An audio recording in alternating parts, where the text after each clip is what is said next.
کو نور نہیں کہا، کیا نہیں کہا؟ اور کہا بھی ٹھیک ہے، مگر کہا کیا ہے؟ ٹھیک ہے کہ تجھے اپنے جسم کا نور کب نظر آئے گا؟ آج نہیں، زندگی میں نظر آئے گا، مرنے کے بعد۔ کیا تو مرنے کے بعد والی زندگی پہ ایمان رکھتا ہے؟ اگر تو ایمان رکھتا ہے تو مرنے کے بعد والی زندگی کے ایمان کا لوگوں کو بتا۔ تو وہ مرنے کے بعد والی زندگی کا ایمان جب بتاؤ گے، ایمان والوں کے بال بھی نور ہوں گے، کیا مگر زندگی میں نہیں، زندگی میں کہا جو زندگی والا ایمان ہے وہ بال ہے، جو مرنے والا کے بعد والا ایمان ہے وہ بال نور ہے۔ تو بتا ایمان والے کون ہیں؟ نور والے، ٹھیک ہے، اور جن کو اللہ نے نور نہیں دیا وہ انسان ہے، اور انسان خسارہ ہے۔ کیا تو نے حدیثوں میں نہیں پڑھا کہ محمد جب دنیا سے چلا جائے گا اللہ تعالیٰ نے اس سے وعدہ کیا ہے کہ جو تو نے وضو کیا، جن جن جگہوں پہ پانی لگا، یعنی کہ وضو کا پانی لگا، وہ پانی سے بھی نور پیدا ہوتا ہے، پانی سے بھی جو وضو کے باقی کے عالم میں تو نے پانی بہایا، اسے پانی نہ سمجھنا، اس پانی سے اللہ فرشتے پیدا کر رہا ہوتا ہے، مگر وہ تمہیں پانی نظر آ رہا ہے۔ اللہ کہتا ہے میں اس پانی سے فرشتوں کو پیدا کرتا ہوں، اور فرشتے پھر قیامت تک تیرے لیے دعائیں مغفرت کرتے رہتے ہیں۔ اس وضو کے پانی کا احترام کرنا، احترام کرنا۔ مگر عام انسان کے لیے کیا ہے کہ وہ صرف پانی ہے، مگر محمد کو بتا دیا اس پانی کی عظمت بادشاہی کیا ہے، اس پانی کا مقام کیا ہے، اس پانی کو اللہ نے اپنی بارگاہ میں کیا عظمت عطا فرمائی ہے، اور اس پانی کو نور کیوں کہا ہے؟ کیونکہ اللہ تعالیٰ نور سے ہی تو نوری مخلوق کو پیدا کرتا ہے۔ اللہ نے تیرے جسم سے مس ہونے والے پانی کو نور کہا، اور نور سے اللہ نے فرشتے پیدا کر دیے، فرشتے پیدا کر دیے۔ تو خود سے نہیں پیدا کر سکتا، مگر اللہ تیرے لیے وہ خود سے صرف پانی ہے۔ تو نے سمجھا میں نے پانی بہایا ہے، اور جو تیرے جسم سے پانی لگ کے بہا ہے، اللہ نے کہا تو نے تو اسے پانی سمجھ کے بہایا ہے، میں نے اس کے ہر قطرے سے ایک فرشتہ بنایا ہے۔ اس کو کہتے ہیں ایمان۔ پانی تو تعریف پانی کی تو ہر بشر کرے گا، پانی کی تعریف یہودی بھی کرے گا، عیسائی بھی کرے گا، مسلمان بھی کرے گا، ہر کوئی پانی کی تعریف سے واقف ہے، مگر مومن کو اللہ نے وہ بھی واقفیت عطا فرمائی جو کسی اور کو نہیں۔ کس پانی سے میں فرشتے پیدا کرتا ہوں، کیا کرتا ہوں؟ فرشتے جو تیرے لیے مغفرت کی دعا کرتے رہتے ہیں، تیرے لیے بخشش کی دعا کرتے رہتے ہیں، تیرے لیے پاکی اور عزت کی دعا کرتے رہتے ہیں، وہ فرشتے اللہ نے تیرے لیے دعا کے لیے پیدا کیا۔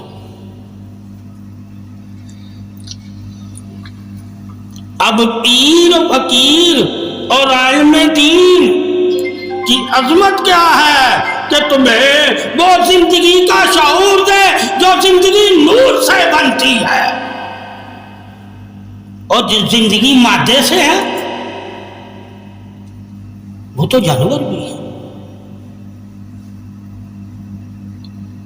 وہ تو جانور ہی نہیں ہے. جانور بھی تیری طرح ہی پیدا ہوتے ہیں, تیری طرح ہی مرتے ہیں,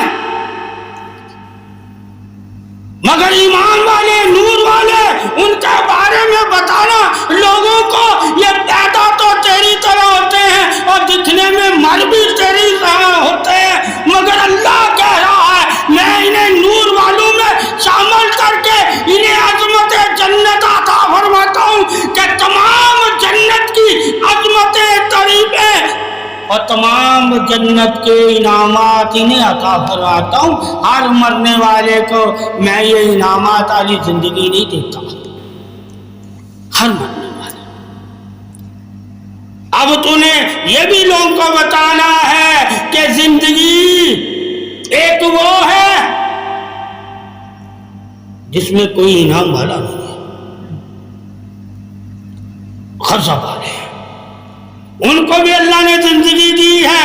غضب والوں کو بھی, انہوں نے بھی پانی کے بارے میں پڑھا, زندگی کے بارے میں پڑھا, آگ کے بارے میں پڑھا, ہوا کے بارے میں, یعنی کہ ہر نفس کے فائدے ان کے بارے میں وہ بھی جانتے ہیں کہ اللہ تعالیٰ نے نفسوں کو کیوں پیدا کیا ہے.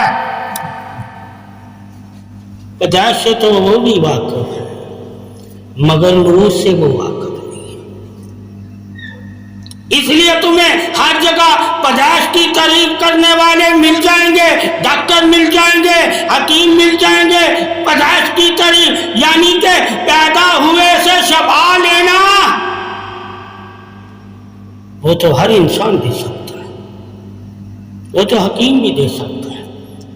وہ بھی اللہ کی پیدا ہوئی چیزیں یعنی کہ جڑی بوٹیاں جو اللہ نے پیدا کی ہیں ان کے ذریعے تمہیں شفا دیتے ہیں. وہ خود سے وہ بھی شفا نہیں دیتے, تو کوئی ڈاکٹر نہ خود سے شافی ہے, نہ کوئی حکیم خود سے شافی ہے, اور نہ کوئی رسول اور نبی خود سے شافی ہے.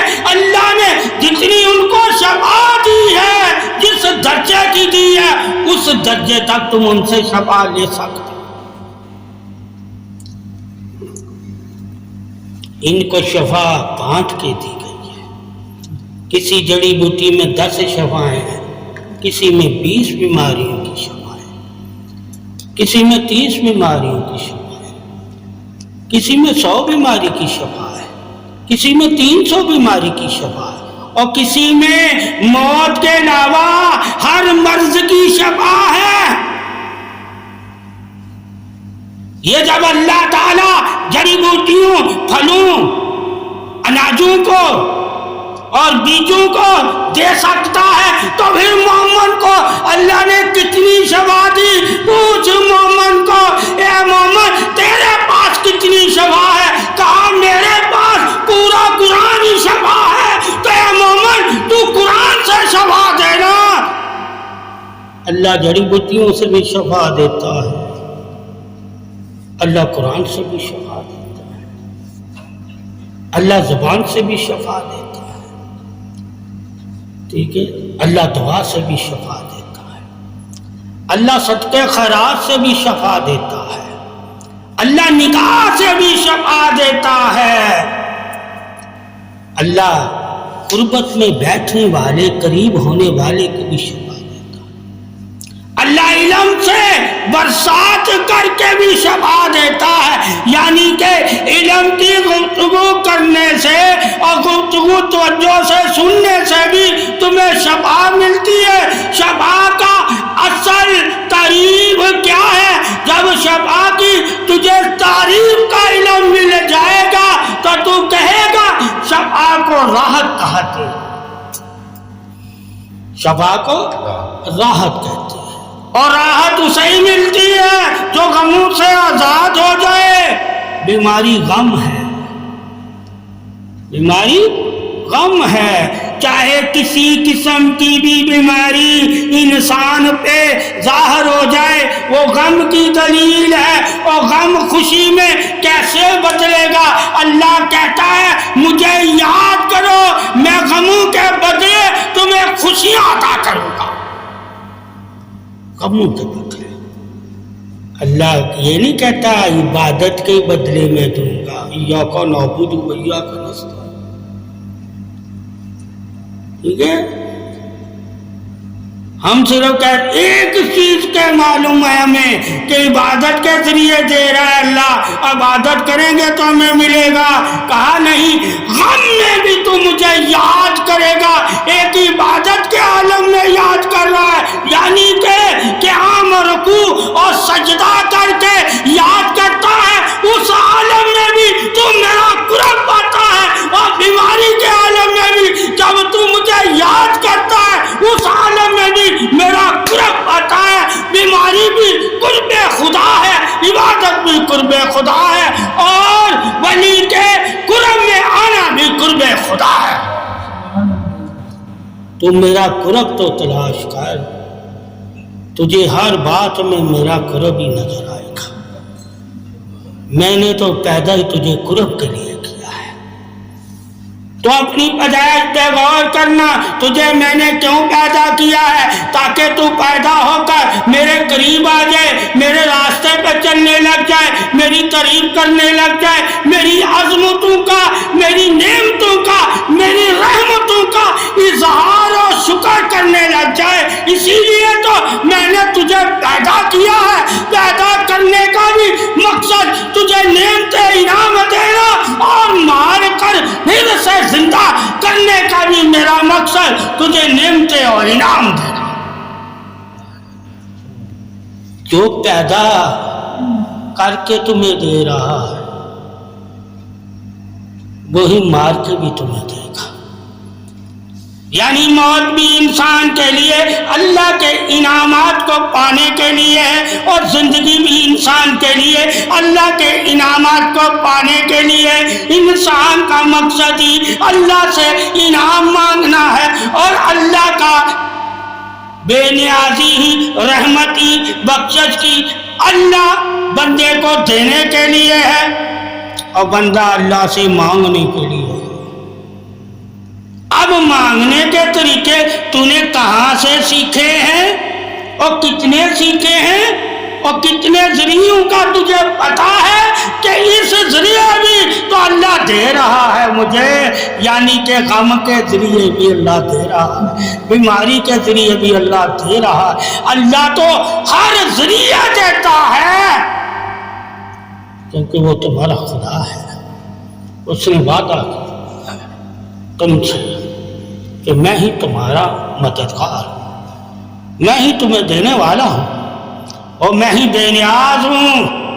اب تم مجھ سے دنیا مانگتا ہے یا آخرت مانگتا ہے، نور مانگتا ہے یا فضیلت مانگتا ہے، علم مانگتا ہے یا عبادت مانگتا ہے، عاجزی مانگتا ہے یا دعا مانگتا ہے۔ اب مانگنے والے کے پہ ہے کہ وہ اللہ سے کیا مانگ رہا ہے۔ یہ مانگنے والے اولاد مانگ رہا ہے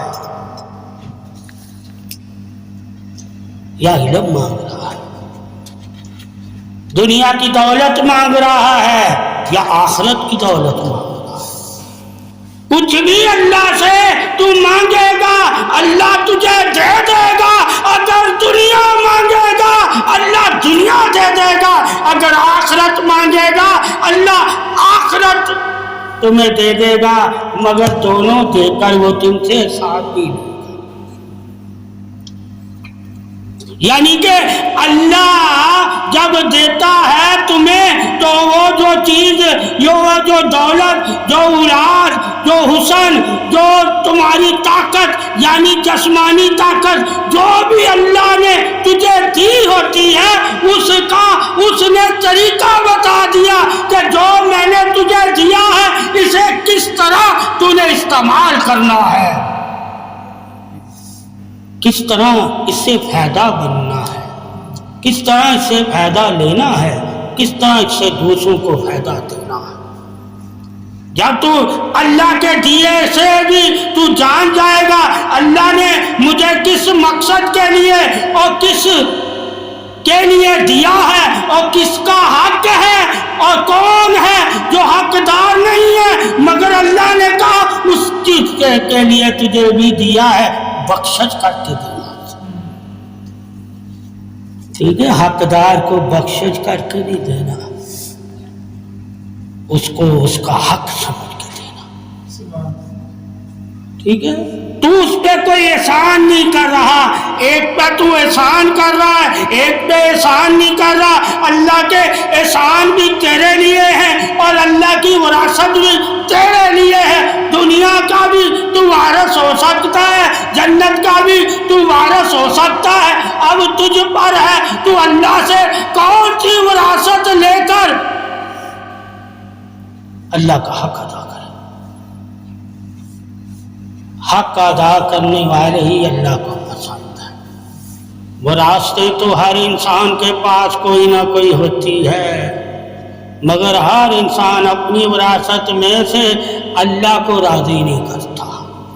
مومن کو کہا میں نے تجھے جس جس چیز کا، جس علم کا، جس حکمت کا، جس دولت کا وارث بنایا ہے، اس میں تو نے حق ادا کرنا ہے۔ اور حق بھی کیوں ادا کرنا ہے؟ اللہ کے لیے، کہ اللہ نے تجھے وارث بنایا ہے۔ کیوں بنایا ہے؟ کہ تو دوسروں کو میری وراثت سے دے، تاکہ دوسرے بھی جس طرح تو میرا شکر کرتا ہے اسی طرح ان کو بھی بتا، وہ بھی میرا شکر کریں گے۔ تو وراثت اللہ نے بانٹنے کے لیے تجھے اس لیے دی ہے تاکہ دوسرے لوگ جن کے پاس وراثت نہیں وہ بھی اللہ کے شکر گزار بندے بن جائیں، وہ بھی اللہ کے شکر گزار بندے بن جائیں۔ تو اللہ نے تمہیں کیوں وارث بنایا؟ تاکہ تم شکر گزار بندے بن جاؤ۔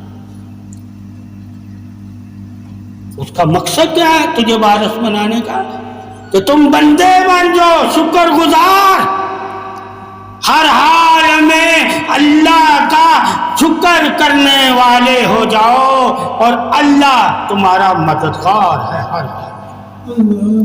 شکر ہی اللہ کی مدد ہے، شکر ہی اللہ کی مدد ہے۔ جتنا اللہ کا تو شکر گزار بندہ بن جائے گا اتنا ہی اللہ تیرے قریب ہو جائے گا، اور اللہ کے قریب ہونے کے لیے تجھے شکر گزار بندہ بننا پڑے گا۔ چاہے اس نے علم کی تجھے توفیق دی، عبادت کی تمہیں توفیق دی، کلمے کی تجھے توفیق دی، کسی بھی توفیق تو نے اللہ سے پائی ہے، کیسی بھی توفیق پائی ہے، ہر توفیق کے بدلے اللہ کیا کہہ رہا تم میرا شکر گزار بن جاؤ۔ تو شکر کرنے والے اللہ کے بندے ہیں، اور صبر کرنے والے بھی اللہ کے بندے ہیں۔ شکر بھی تیرے لیے لازم ہے، صبر بھی تیرے لیے لازم ہے۔ ان دونوں صفتوں کو اپنے سے دور نہ ہونے دینا، یہ تیرے قریب رہیں گی تو اللہ کے ایمان میں تو رہے گا، اللہ کی رحمت میں رہے گا، اللہ کے اثار میں رہے گا، اللہ کی نگاہ میں رہے گا، اللہ کی مدد میں رہے گا۔ شکر و صبر اللہ کی سب سے بڑی مدد ہے بندے کے لیے، سب سے بڑی مدد شکر اور صبر۔ عبادت کیا ہے؟ عبادت کیا ہے؟ جب شکر اور صبر کے ذریعے اللہ مدد کر رہا ہے تو عبادت کے ذریعے بھی تو اللہ ہی مدد کرتا ہے۔ تو صرف ایک ذریعہ بتائے عبادت کا، شکر اور صبر والا نہ بتائے تو دین لوگوں کو صحیح نہیں بتا رہا، دین لوگوں کو صحیح نہیں بتا رہا۔ عبادت کے ذریعے وہ کیا مدد کرتا ہے کہ تجھے مدد والوں میں شامل کرتا ہے۔ کیا کرتا ہے؟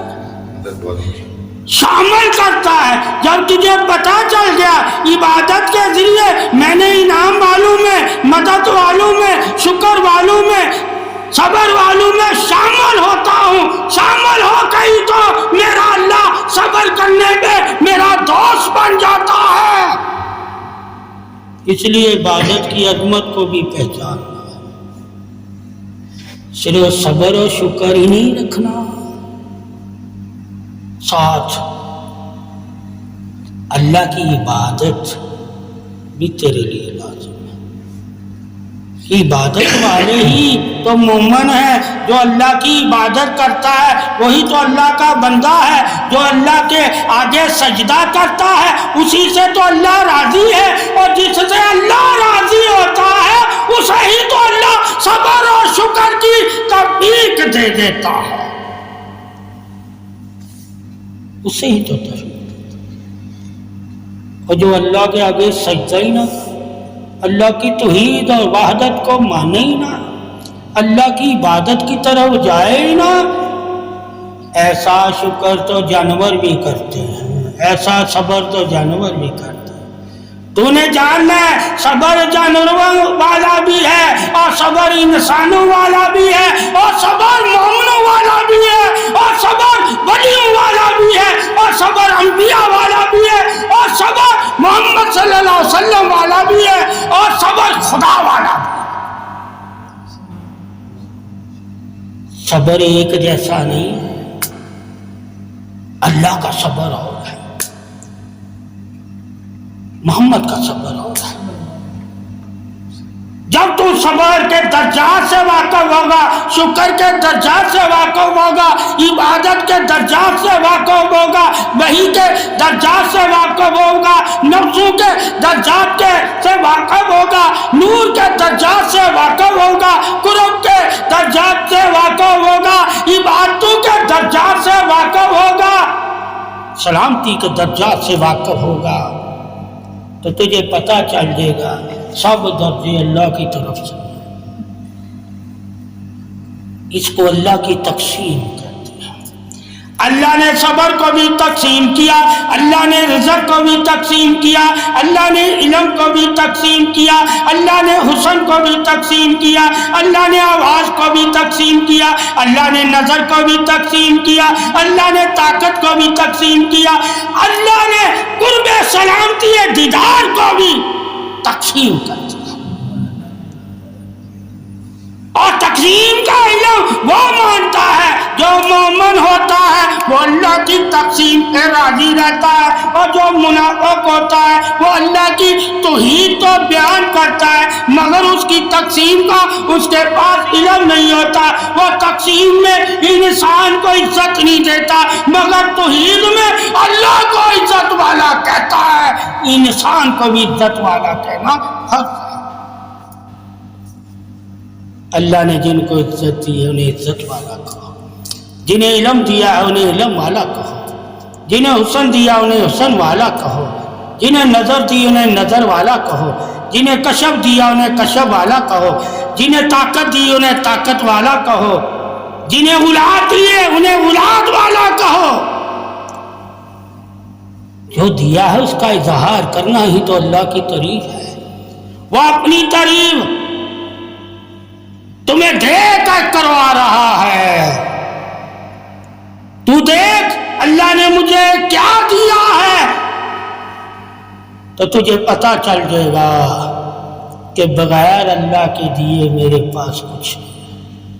یہ جسم بھی تجھے اللہ نے دیا، یہ آنکھیں حسن بھی تجھے اللہ نے دیا، یہ آواز سماعت بھی تجھے اللہ نے دیے، یہ ہاتھ پاؤں بھی تجھے اللہ نے، یہ شکم دل گردے بھی تجھے اللہ نے دیے۔ جب تیرا جسم ہی اللہ کا دیا ہوا ہے تو تجھے اور کچھ بھی اگر اللہ نہیں دیتا تو اس جسم کے وجہ سے بھی تو اللہ کی شان تعریف اور بزرگی بیان کرتا رہے اور اللہ کا شکر کرتا رہے۔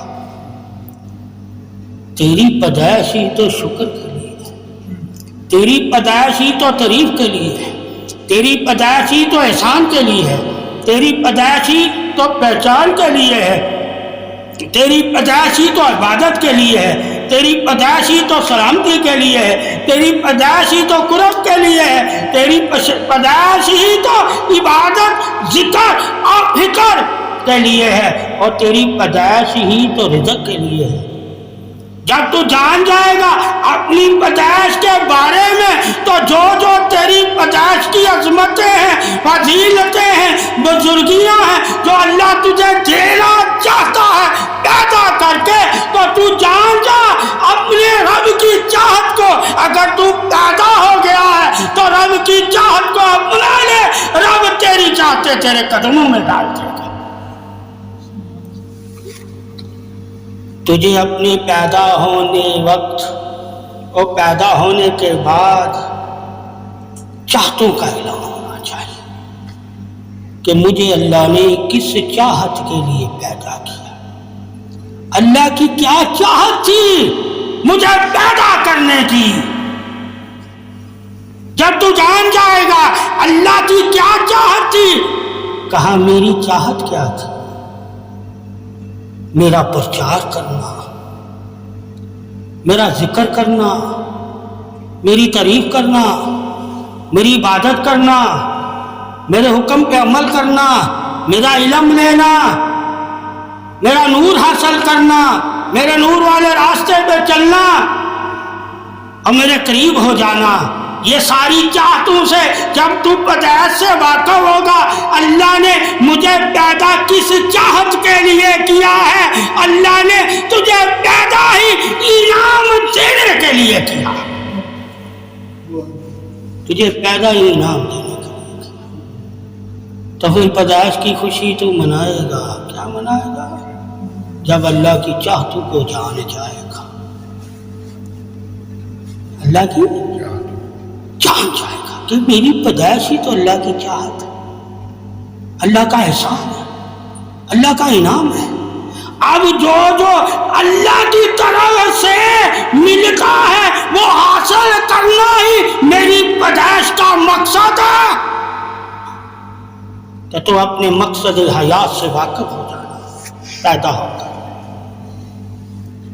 ٹھیک ہے؟ تو تجھے پھر پتہ چل جائے گا اللہ نے تجھے کیوں پیدا کیا ہے، انعام والوں میں شامل ہونے کے لیے، اور غضب والوں سے بچنے، اور غضب والوں سے پناہ، اور غضب والوں سے دور، اور غضب والوں کی صحبت سے بھی بچنے کے لیے، ٹھیک ہے؟ بچنا بھی تیرا کام ہے، اور بچ کر انعام والوں میں شامل ہو کر انعام کا حقدار بننا بھی تیرا کام ہے۔ تو کون سے کام کر رہا ہے پیدا ہو کر، انعام والوں جیسے یا غضب والوں جیسے؟ تو خود فیصلہ کرنا ہے میں کون سے کام کر لوں، اور فیصلہ کرنے کے لیے اللہ نے تجھے علم دے دیا ہے کہ تو خود فیصلہ کر۔ اور جب تو خود فیصلہ کرے تو یاد رکھنا علم حاصل کر کے کرنا، جاہل ہو کے فیصلہ نہ کرنا، کہ جاہلوں کو فیصلے کا حق نہیں، علم والوں کو فیصلے کا حق ہے۔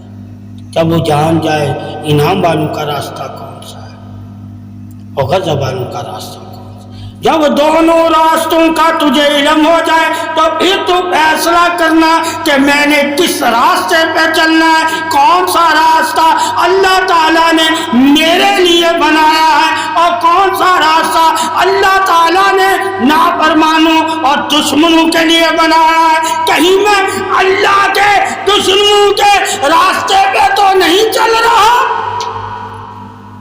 یہ جاننا بھی تیرے لیے لازم ہے۔ اس لیے اللہ نے علم دے کر تم پر اور آسان کر دیا، ایک انسان بنا کر تم پہ احسان کیا،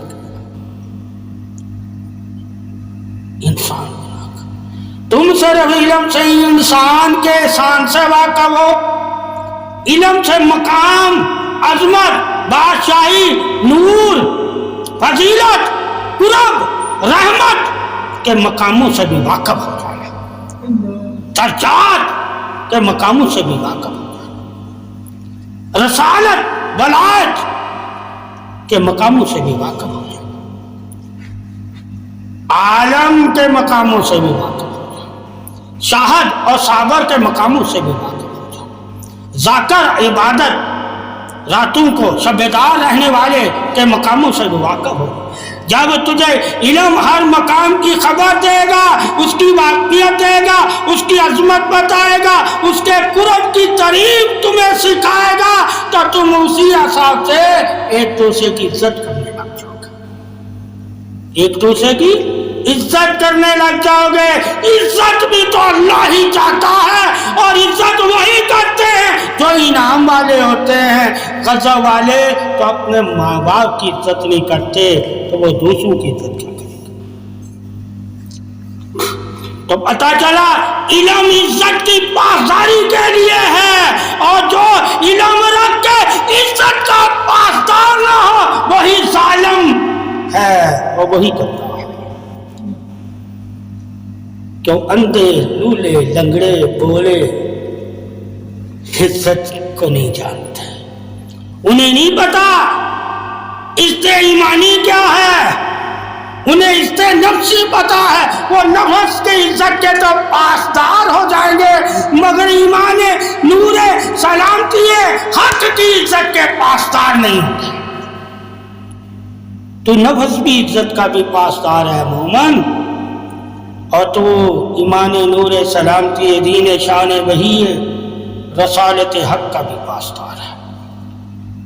تیری عظمت تعریف ان سے بڑھ کر ہے جو صرف نفس کی عزت کے پاسدار ہے، تو نور کی عزت کا بھی پاسدار ہے، یعنی کہ تو نے اگلے کے نفس کی خصلتیں دیکھ کے بھی عزت کرنی ہے، اور تو نے اگلے کے ایمان کے نور کے درجے کو بھی دیکھ کے عزت کرنی ہے۔ تجھے تو اللہ نے تمام عزتوں کا علم عطا کر دیا ہے، ان کو تو اللہ نے تمام نفس کی عزتیں، نور کی عزتیں، درجات کی عزتیں، سلام کی عزتیں، عظمت کی عزتیں، تعریف کی عزتیں، توحید کی عزتیں، رسالت کی عزتیں، ولایت کی عزتیں، صحابہ اکرام کی عزتیں نہیں عطا کی۔ اس لیے وہ لوگ جو ایمان نہیں لائے وہ اس طرح عزت نہیں کریں گے، مگر انسان سمجھ کے تیری عزت کریں گے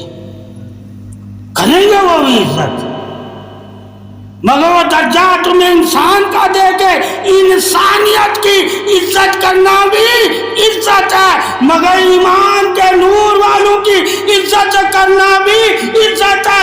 ایک عزت کی حد صرف دنیا ہے، اور ایک عزت کی حد آخرت ہے۔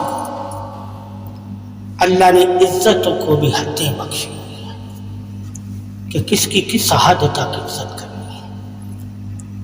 تمہیں عزت میں بھی اللہ نے حدود بتائی ہوئی ہے، محبت میں بھی تجھے اللہ نے حدود بتائی ہوئی ہے، ایمان کے نور کے حساب سے بھی تجھے اللہ نے حد بتائی ہوئی ہے۔ تجھے اللہ نے علم دے کے تمام حدوں کا پاسدار بھی بنایا ہے کہ حدیں نہ کراس کرنا، ورنہ تم بھی گمراہ ہو جاؤ گے۔ محبت میں بھی حدیں نہیں ہیں، عبادت میں بھی آپ نے حدیں نہیں کراس کرنی۔ جو اللہ تعالیٰ نے عبادت کا حد رکھا ہوا ہے وہاں تک کی عبادت ہے، اور جو تم خود سے بنا کر اللہ کی عبادت کرتے ہو وہ عبادت نہیں، اللہ کی تمہاری اپنی سوچ ہے، اپنی سوچ ہے۔ تو تم جان جانا کہ تم نے اپنی سوچوں کے حساب سے کیا کیا بنایا ہے، اور تم نے اللہ کے دین کے حساب سے کیا کیا بنایا ہے۔ اللہ سوچوں سے نہیں علم سے تجھے بتائے گا، تو سوچ کے بتائے گا۔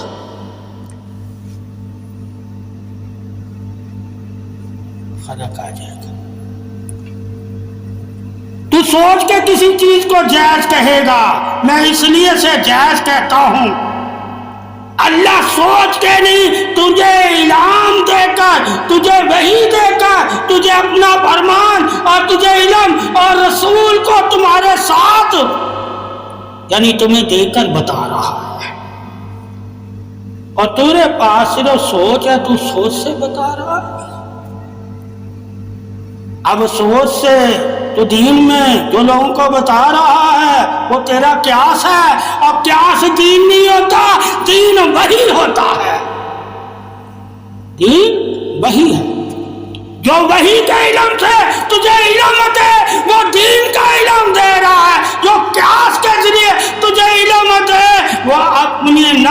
سوچ کا علم دے رہا ہے، یا اپنے تجربے کا علم دے رہا ہے، یا اپنی حکمت کا علم دے رہا ہے، یا اپنی خواب کا علم دے رہا ہے، یا آپ بیتی کا علم دے رہا ہے۔ تجھے اس سے پوچھنا تو علم ہمیں دے کون سا رہا ہے؟ خوابی علم تو نہیں دے رہا، الہامی علم تو نہیں دے رہا، نفسی علم تو نہیں دے رہا، احساسی علم تو نہیں دے رہا۔ اس سے پوچھ لینا تاکہ تو علم پہ ایمان رکھنے والا ہے، کسی علم کو تو نے رد نہیں کرنا، مگر ہر علم کی تو نے اتباع نہیں کرنا۔ رد کرنا توہین ہے، اگلے کی عزت نہیں رہتی، کیا نہیں رہتی؟ عزت نہیں رہتی۔ اس لیے تو یہ حکم کر دیا کہ ہر نفس کی عزت رکھنا، اس کے علم کو رد نہ کرنا، مگر بتا دینا یہ اللہ رسول نے ہمارے لیے جائز نہیں کہا۔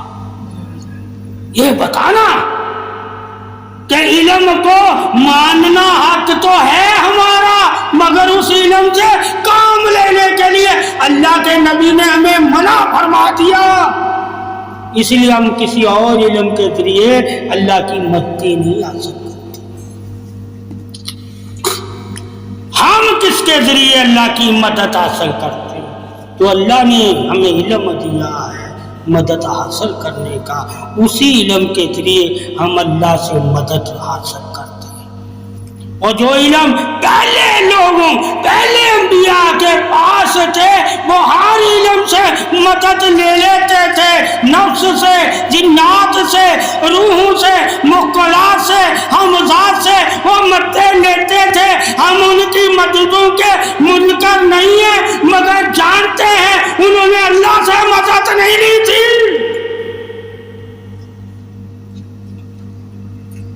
مومن اللہ سے مدد لیتا ہے۔ ہمیں اللہ کے نبی نے اللہ سے مدد لینے کے طریقے بتائے، ان لوگوں نے جنات سے بھی مدد لی۔ ہمیں اللہ کے نبی نے مومنوں سے مدد کے طریقے بتائے، ہمیں اللہ کے نبی نے ولیوں سے مدد کے طریقے بتائے، ہمیں اللہ کے نبی نے ایمان والوں سے، عالموں سے مدد کے طریقے بتائے کہ ایک عالم سے تو نے جب مدد لینی ہے تو اس کی مدد کیا ہے؟ وہ تمہیں علم دے کر مدد کرے تمہاری، وہ علم دے کر مدد کرے تمہاری، تو وہ بھی تمہارا مددگار اللہ کی طرف سے۔